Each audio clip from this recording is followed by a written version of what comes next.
Well, hello, Roxborough High School, and our awesome guest, Alejandra McGinley-Sepulveda, who is the brand new Director of Business Unit Management at Clemens Food Group. Welcome, everybody.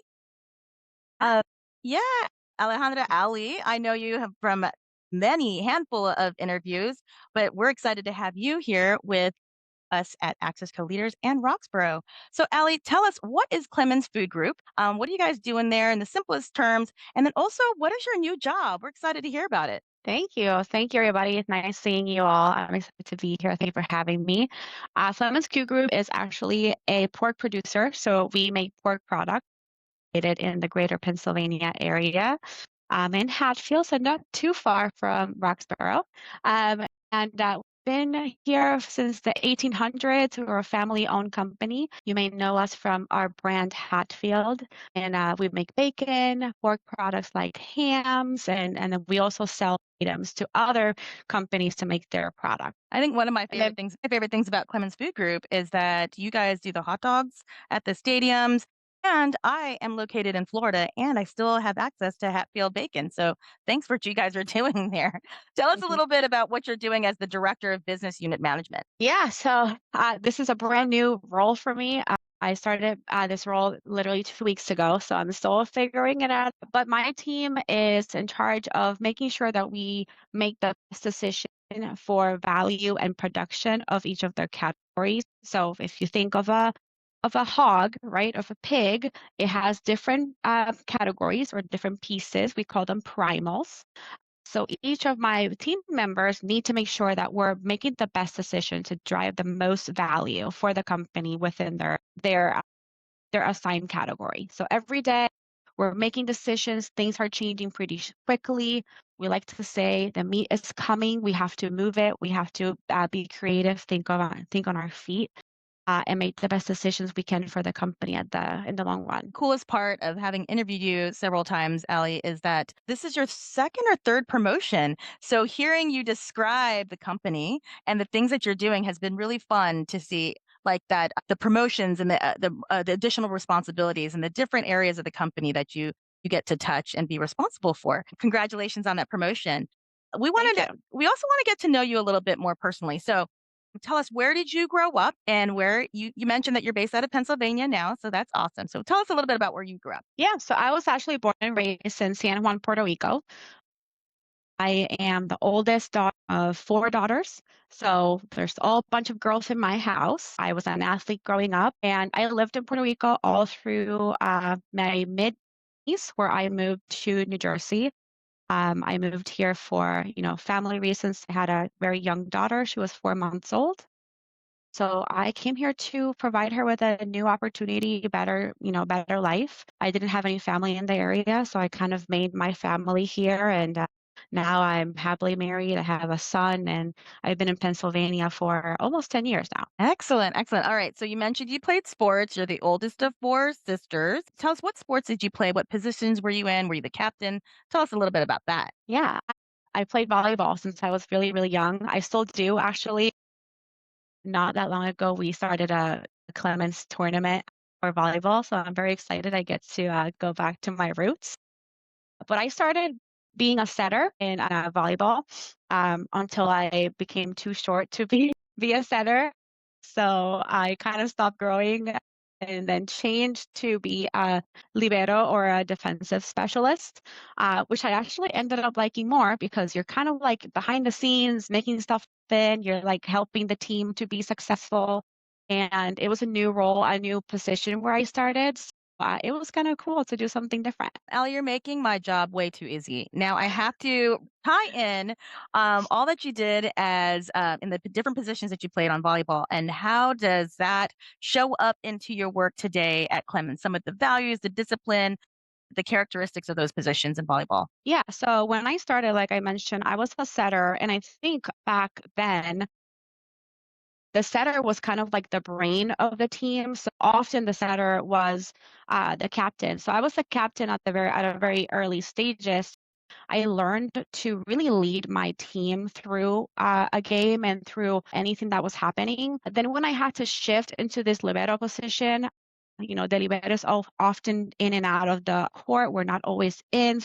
It didn't really make sense for me to be the captain. So I had to kind of let go of that position. What I did learn was that you didn't have to be in a role that was officially like the leader to be a leader. I learned to be a leader kind of from like within the team and still be someone who was helping the team be successful and bringing everybody together. And that's something that I still bring today. I don't consider myself a leader because of my title. I consider myself a leader because my team is willing to follow me, wherever I lead them to, and they have the faith in me as much as I had the faith in them. Man, and I can see that when the few years that we've been working together, people you do mentor people and they're following you and you speak well of them. And I love that you highlighted that you don't have to have a formal title, a formal position to be leading from the pack. So that is awesome, Allie. Well, I don't want to take too much more of the time. I would like to turn it over to our students from Roxborough. Let's start off with Dream. What is your first question for Allie? Okay, hi. I definitely learned a lot of information from everything that you said. I found it very interesting and especially because I also play volleyball myself. Oh, I'm sorry. That's the Yeah. announcements. My first question for you is I would say like, how did you, kinda get into, like, the starting position? Because as you mentioned, you had a daughter that was really young, you didn't have any family, and you moved and left everything that you, like, knew. So how did you kinda, like, find yourself in the position that you are in today? Like, how did you start? Yeah, that's a great I have to admit that I don't always or didn't always kind of think of my story, right? My history to get here up until not that long ago, probably the past year. I part of this like leadership group. The first exercise was to have us share our story. And I'm thinking and I'm like, I don't know what my story is. And I start gathering it. And then I realized at that point in time, I'm I'm trying to make the best decision that I can for my daughter. And I'm just, moving forward, go, go, go, go. And I don't think I actually realized what I had accomplished up until maybe a year ago. And my daughter is now going to be 13. So it was a while ago, right? And give myself the credit sometimes, or I don't think of the things that I was doing back then. Ultimately, I was trying to just be the best version of myself I could be for my daughter and use her as the motivation that I needed to keep moving forward. How do I keep myself now? I still have that. I want to be the best version of myself for her and for my son now who's 5. I want to teach them that the sky is the limit. My journey was definitely not the journey I thought I was gonna have. I always say, Riley, my journey was not straightforward. I had to pivot, I changed careers, I changed industries, I changed languages, I changed everything multiple times. And I wasn't afraid of change. I think change is the greatest way to learn. I just honestly, I don't know if it answered your question, but I kind of just kept going, thinking, this is the best thing for me and my family. Yes, then let's go. And if it's not, then I won't look twice. Yeah, well, I think Allie, what I hear is that you were adaptable, but before then you had your priorities and your values, right? So just even having that as your compass, everything, all your decisions came around that. So thank you for articulating that so well. Let's go to Maurice. Now I saw you nodding your head when Alejandro was describing all the positions on a volleyball team. Tell us, yep, okay. Tell us what that is, and also what is your first question? So I used to be a libero too. And personally, my knees are absolutely destroyed because of it, even with the knee guard. But I just like playing volleyball. I used to be a setter too. Until like you said, I got too short, and but Yeah, what I is up with that? yeah, We need to fix that, yeah, right? like short setters. You ever see High Yui? Yes, Yeah, yes. I always try to be like the character in High Yui. I always try to practice my jump and height and whatever. First question. So I see that you got your MBA. Do you think it corresponds to what you're doing right now? Like, was it worth it? That's a great question, Maurice. Right after business school, so I went to school in Puerto Rico, first studied communications, and that was after I was telling Dream. I changed my major once before. So again, I kind of was figuring out what I wanted to do and what my passion was. I graduated with this degree in communications from Puerto Rico, and then I moved here to the States. I found myself having to do another bachelor's degree, and that was also in business communication. It was something that I really enjoyed doing. At that time, my career kind of was stunned, and everybody around me who was at higher levels than me were all saying, well, they all had their MBA, and they were all saying that it was the obvious next step. If I wanted to grow, I had to have an MBA. I enjoy learning, so I find it a challenge. Um, I'm going to be honest, I have met people who have MBAs and are not great leaders. I have met people who are MBAs and may not be great managers, or I have met people without MBAs who are. So is it crucial? Is it the only way to find success? No. I think success comes from a multiple sources. I enjoy learning and the progression of my career. I think at this point of my life, I'm done with formal education. Maybe I'll go back to like certificates or stuff a little bit more shorter in time. I think what I did enjoy was the fact that I was continuing to invest in myself and continuing to learn. Whether you do that in a formal MBA environment or not, that's different, and it varies depending on the career that you want. To me, though, I think that most of the skills that I use on a day-to-day basis are skills that I have learned and kind of made stronger throughout my time, whether here at Clemens or before. And those are the things that set me apart from other leaders here as well. Great question, Maurice. And I like how you explained that often the degrees, the three letters behind your name and your title, that's just honestly an invitation sometimes to the table. But as Ali described, it's who you are as a leader and your behaviors and how you're performing and how you're taking care of people always above any degree. So great question, Maurice. Do you see any, besides, we spoke about it earlier as far as the position that you played. Do you see any relation to volleyball and business? Yeah, it's funny that you say that because it wasn't probably until I met you, Eileen, that I've never thought of volleyball and my career ever, really, other than, hey, it helped me pay for college, right? That was it's a good reason to play.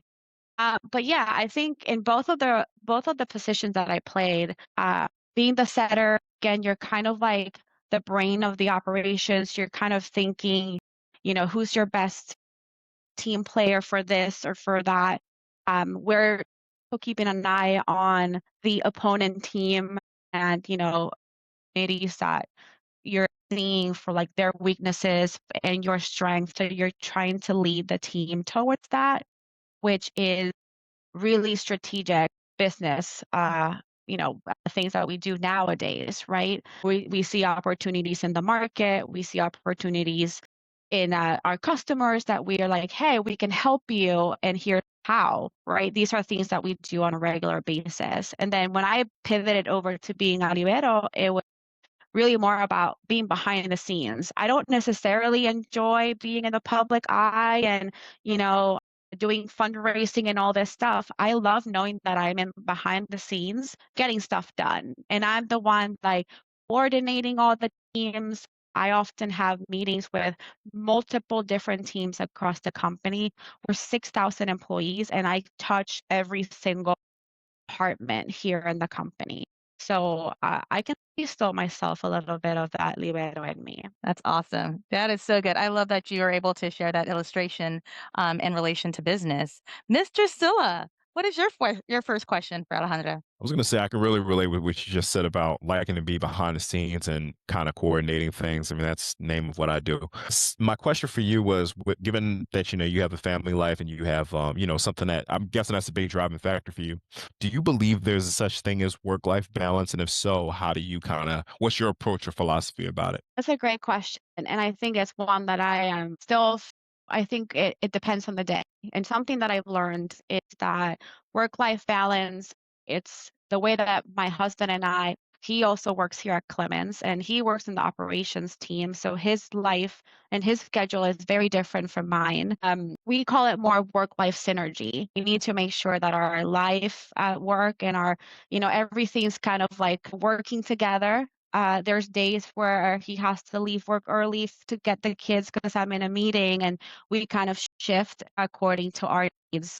I think there's a lot of flexibility, and and I think we are also very lucky to have a company that allows us to do that. Uh, I can just leave PM today, but tomorrow maybe 6 p.m. And, it's about making both things happen. Another thing that we've learned is that, well, it's never going to be a 50-50. It's never going to be equally divided every day. That would be too perfect. There's days where he is 80% of our family and I can only be 20. And there's days where he's like, honey, I can't, like, mentally, physically, like, I either may not be in person or I'm very worried or whatever it is, right? And we have to step in for each other. I'm very career driven and he supports that as well, which is very, very, very helpful. And I'm extremely lucky and grateful to have that as well. And my kids know that. My kids know that when I'm home, I'm home. I put my phone aside. I may stay later at night work, but my time with my kids and I make sure that I'm purposeful of that too. Great question, Mr. Still. And I think for our students, it's good for you guys also to hear behind the scenes, right? This is what parents are doing because one day you guys will be there too in your careers. Let's go back to Dream. What's your next question? My next question is, what marketing strategies do you think contribute the most to your company's success? Well, my goodness. Wow. So I would say Food Group, we like to say that we are large enough to matter, small enough to care. And what this means is if you think of all the companies in the United States, we are about 4 or 5 in the entire country. Right? That is top 5. It's great. We're big enough. Like, we're shifting the market, right? We're kind of like leading in some categories, but we're also small enough that we care for our customers' needs. So we're able to tailor or change our product depending on what our customer needs. We're able to be creative and be customer solution, pioneers. And I think that's something that is very different as a manufacturer company. Now, as a company for people to come work for, we're a family-owned business. And I have to tell you, I've been very lucky to find a company that like Clemens, where even people within the building feels like family. I've never really experienced that before. I will never forget the day where I first walked into the building. And like I said, right, I grew up, born in Puerto Rico. From here, I became this stranger in a land of people that may or may not look like me and didn't necessarily speak the same language that I have. I didn't have family around, and I walked in the building and I had monitors saying stuff in Spanish. And that seems so small to the people in HR because they're doing it because we have a large population of Hispanic people. To me, it felt like home. And from that moment on, like, the values and of the company really do, you feel them through the day to day. So I think it goes both ways, right? A company can have great product and great marketing and everything great, but then if it's not a company that you're proud of working for and that you are able to say, hey, I sympathize and I'm empathizing with their values, then it kind of doesn't really work, at least for me. I don't want to represent a brand that I'm not aligned with. Yes, say that for everyone. I love that. I always like to use these opportunities to remind our students that that is really important, is to look for the company and the culture once you walk into the building or once you're logging on to the meetings. What is it like? Is that the kind of vibe that you want to be a part of? Because you have to line up. Is it worth it to you, right? Like, if you're motivated by the money and it's a lot of money, sure, you can set that aside. But if you're like, I want to enjoy where work, or I want to get behind their values, then make sure that you prioritize that when you start looking at your jobs and careers and you start applying. And thanks for emphasizing that. And shout out to Clemens, because I'm not even part of your guys' team per se. I'm just kind of adjacent, and I feel like part of the family. So thanks for Yeah. for extending that family culture. Let's move to Maurice. What's your next question? So I had not a couple questions, but small questions into one big question. You stated that Clemens was like a family type place to you, right? And you also mentioned that you guys are top 5 in the country, so you guys make moves. I'm always I look at the good and bad. Mhm. So starting off, number one is, how do you feel since you've been working there since 2022? How do you feel about the layoffs with Mhm. the 163 people when you guys closed that plant? How do you feel Mhm. about the layoffs? How do you feel about the settlement with the price fixing of the pork? Mhm. And how do you feel about the environmental issues with the spill off in 2015? That's a great question, Maurice. Thank you for that. So I would say, as an individual, you never feel good about learning about layoffs. Right? I think that there's always more, and I tell this to my daughter too. Right? Like there's always more to the story than what we see in print or online or anything. But I would say that from the internal perspective, we as employees, and again, I'm not in charge, I'm not part of that plant that was closed. We are actually in my area, we're pretty removed from it. Regardless of how removed we were always informed.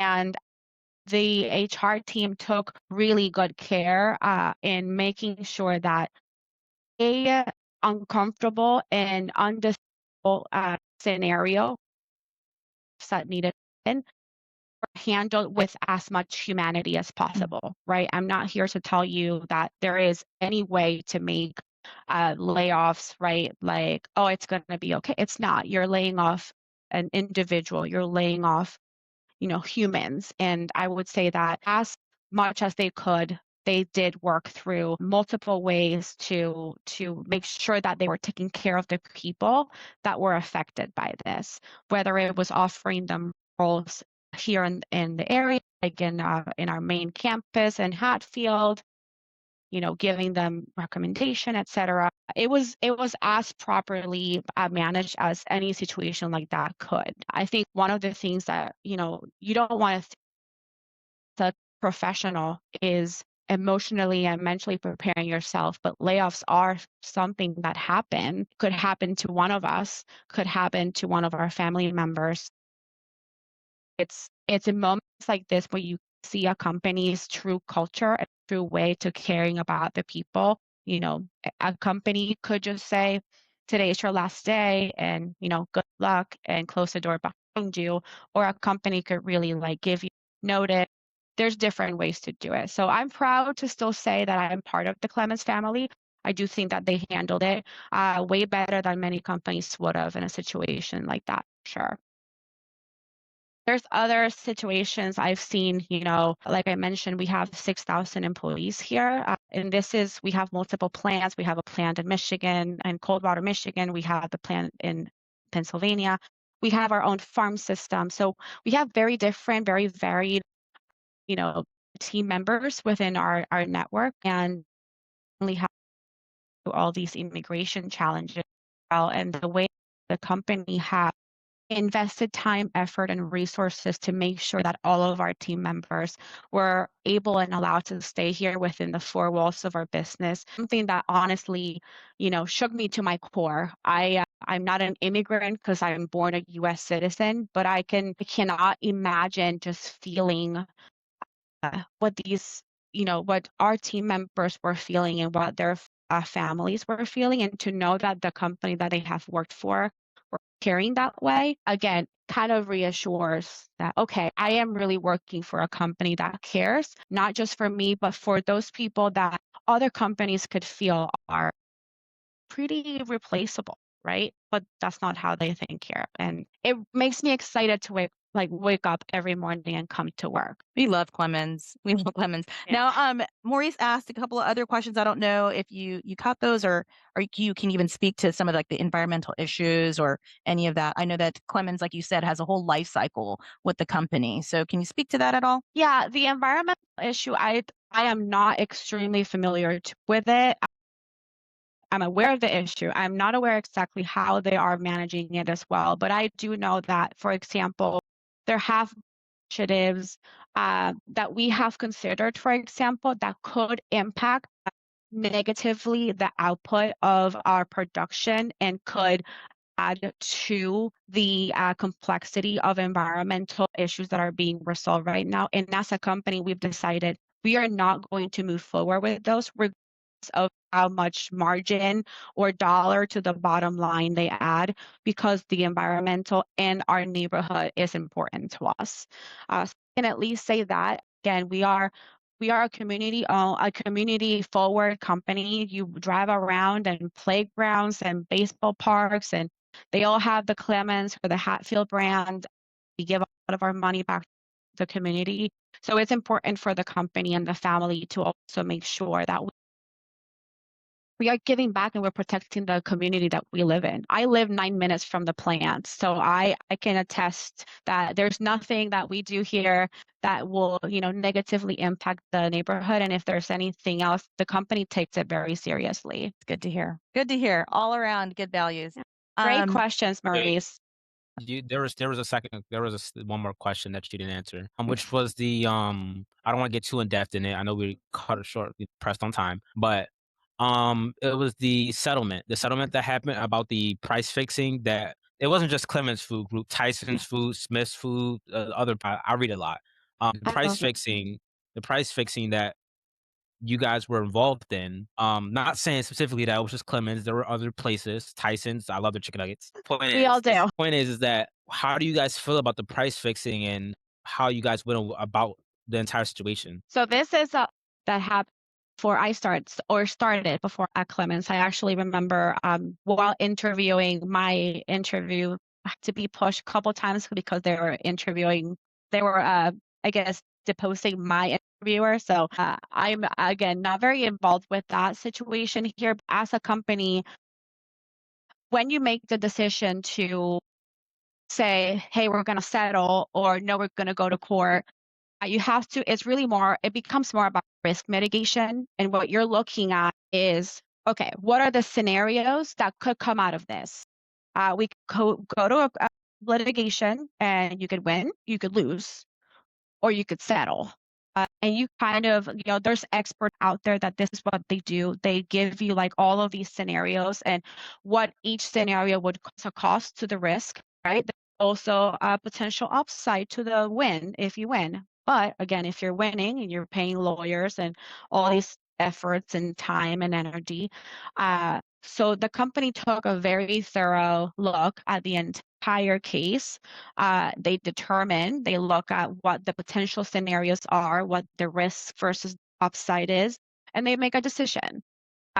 It was not an easy decision to make. We were in our highest historical of the history of the company in terms of like margin and contribution and sales and everything. Doing a settlement would have taken away from that. And even with the settlement, the company decided that it was the best use of our resources. It was the best way to mitigate any potential downfall. And it was not our company is also very cross-functional. So there's a lot of people that are in the room together making these decisions. And ultimately, I was not in that room, but it's a room of very experienced people, and we have law firms and everybody else, and they decided to settle. And honestly, like we also were able to settle, kind of leave that behind and keep moving forward, with what we do day to day. Thank you, Ali, for explaining it in a way that myself and our listeners can also understand what, Clemens' role. Let's keep it moving with Mohammed. What's your next question? All right, so I want to add to Maurice's question about the difficulties that Clemens is facing to recent years. I want to point out I don't know if you want to go in depth about it, but it's your choice. Is Clemens making any profits as late, especially with the rise of non-pork eaters and Muslims in the around? Yeah, that's a great question, Mohammed. I can say as an industry, pork is not a rising protein. The number of consumption in the US is not going up. It's not going down either. And I personally say that inflation is having a positive impact in pork because it is a cheaper protein compared to beef. So at least we're seeing a little bit of that, right? I don't know if you guys go to the supermarket and pays attention to the price of beef, but it's pretty expensive nowadays, right? So I think pork has become a little bit more creative. When you go to stores and you see other type of pork products that you wouldn't see before. It's our job to take advantage of that and be creative in how to solutions for busy family. We're feeding ultimately. There is, like compete with chicken nuggets? How do we compete with, whatever? We are trying to become more creative with that. Necessarily say, there's an increase in Muslim communities in the country. I think that we haven't directly seen that impact just because other factors are happening at the same time. So I can't really tell you how much of an impact it has had.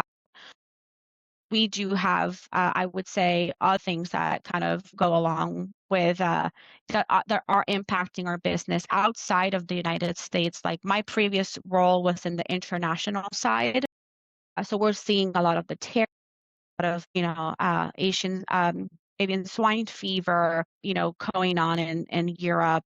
All of those factors could be affecting our industry right now domestically and as a whole in the world. I can't tell you exactly about the Muslim community It's and fine it, now. or, yeah.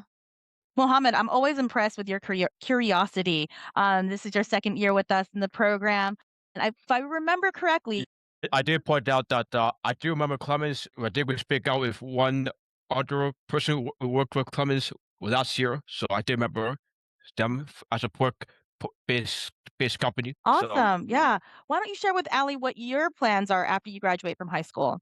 This is your senior year coming up. senior, yes. So I plan to go to maybe community college and study more on the side of filmmaking, either specifically photography, graphic design, and video editing. So I don't know if there is there a rightful position in Clemens for me to work for, but if there is, I could get scoop it out a little. Absolutely. That's great, Mohammed. I love that you seem to be creative, kind of like creative mind. We have a whole team that does marketing here, and we have another team that Okay. does communications. So there are definitely opportunities. We like to hire, we actually restarted a leadership development program team here at Clemens. It goes in multiple areas of the business and it's directly to help college students kind of like get, their foot in the door. You'll find yourself sometimes that you don't have enough experience on something, but not a lot of companies are willing to give you the opportunity to get the experience. So it's kind of you're kind of in this like, wait a minute, how do I get the experience that I need if you're not going to give me the chance to get the experience? So we do that here as well. So I would love to keep in touch. There's definitely opportunities for every single one of you here. Yeah, I love the idea of I actually started in visual arts for graphic design. I shifted, you can say a little bit, but yeah. Do I have some But decent experience in graphic design? Decent experience? Any uh, experience at all? I don't know, I would call it decent. Yeah, I can design a website here and there. I used to develop, I have my own little gig, very, very early years in my career, in my college life, just to, design here and there. So I think the beauty of that industry is that you can go anywhere, right? We all need marketers. We all need people who are creatives. So you can take your skills and your knowledge and literally work anywhere. I feel like I always say this every session that I have, but if you, Mohammed, if you this is what you're passionate, right? And you're like, I want to do this. In your first 2 years of college, you will find professors, you will find other people who will come to your life, ask for opportunities to like shadow them for a day, ask for opportunities to, hey, can I come to your studio and see how you do your day to day? Or I want to learn more about this, get yourself mentors. These are people that either you may have them for the next year of your life or you may have them forever, but they will become your advocate and your sponsors in real life and the life outside of the classroom that are going to be like invaluable to you. That's good, Allie. Yeah, Thank you. that's nice for you to point that out. Thanks. I will point out the obvious from how they present themselves to me in the future. That could be a way to express myself when I move forward in my life. So yeah, thanks. That's good. That's good. Yeah. Let's shift to Dream. You are more than halfway done with high school. Share with Allie what your plans are. So my plans after high school are, well, basically my plans after are to go to college. But while I am in college, I do plan to pursue real estate and take real estate classes during my freshman year so that I can become a real estate agent while I am in college. I am also going to be majoring in business and pre-law. So I'm kind of excited about that. I'm gonna have a lot on my plate, but that's my plans, for like more basically it'll help with my long-term goals in the future with all the businesses that I want to pursue. I'm gonna need to get your phone number and keep in touch with you for later, just in case, right? Girl, you sounds like I can just feel the drive and you're hungry. You want to do all these things. I love that. I love that. When you're young, it's the time to do it. You make sure though that you are taking care of yourself and that you're very staying true to yourself as well. I love the idea of like the law and the realtor and the business. It sounds a little entrepreneurial of you. So I always say, no matter what you're going to do, know how to run your own business. That's always going to be helpful. So if you know business and you know your real estate, you can have your own real estate firm. Real estate law is actually a career as well. So it seems like you're covered in any way. So I don't know. I think you're in a great way, a great path already. I love the excitement. That's awesome. Thank Allie, you so much. if you can give Dream one piece of wisdom on the next step that she might be able to take while she's still in high school, what would that be? Wow, that's a great question. I feel one of the things that I did when I was in high school, and I'm thankful that I did because different from Dream, I was actually I was passionate in general, but wasn't like passionate about this one thing, right? So while in high school, I would be on the lookout for like my local community college to do like summer programs and stuff where I could just go and kind of experience something for a week or two, right? So if you have that opportunity to like go to a local area or maybe it's like the Chamber of Commerce and maybe it's like learn more about what you think you're passionate about and kind of just get your feet wet, kind of get your mindset, your creative juices flowing. uh it's never too early to start that. In my case, I have a feeling that for you it's just gonna ignite even more the excitement. In my case, I'm like, I don't want to do that. This is not for me. So I had to quickly pivot. But then it allowed me to come into college with a little bit more of a less of an unclear idea, right? And I had already started my career in college with like also more experience and knowledge of the real world than just entering kind of blindly. That's good. Thank you for that, Allie. Let's go to Maurice while we still have a little bit of time left here. Maurice, this is your senior year, just a few more months left until you graduate. What's your next step? So originally, I was a manager at AutoZone. Then I got promoted. I got a better position at Advanced Auto. So I get paid more at Advanced Auto. I plan on, to be honest, what I plan on doing is going to CCP, transferring to Drexel, and pursuing cryptography, which is cybersecurity. It's been a journey. It's definitely been a journey. I just finished this one CIA test where you're supposed to be able to find someone's password, address, where they've been in the last 2 months, just based off of a picture, right? And like I could like explain it real quick, but like off of this, right? If there's a certain program, right? If any of you want to, if you right click on your mouse, right? On the screen, it's gonna bring a tab up. And at the very bottom, it's gonna say inspect. Now, usually you're not able to do that because this is a secure network. But if you have the right tools, you're able to inspect it. Once you're able to inspect it, it brings up the source code of the entire website. Once you're able to bring up that source code for the entire website, you can do a bunch of things. I can also use AI to, for example, use the background of your environment to bring up the company diagram, like the build diagram of what the company looks like, and find which exact room you're in. It's a That's so like amazing, Maurice. yeah, I mean, yeah. it all makes sense. The fact that you're a reader, you're already managing a storefront, really, at your age and without the degrees yet, all of that, and you're so passionate about everything you're touching. Allie, what do you have for Maurice? Wisdom, I don't know. encouragement. He lost me in right click. No, I think to Eileen's point, Marie, the fact that you have already learned business management from your experience, people management from your experience, and you're so curious, so driven to continue to learn and develop yourself. And you're in a you're in a career that I can assure you has barely scratched the surface in 2026. Your future is extremely bright. Just make sure that you keep good habits, focus, moving forward. Pivoting is what makes us stronger. I think, Eileen, this is probably the hardest round of questions I've ever had in all of my times with you. You guys are really super impressive. That's Oh awesome. God, thanks. And yeah, it's years. Well, thank you, Mohammed. Let's go to you, Dream. What resonated with you today in this conversation?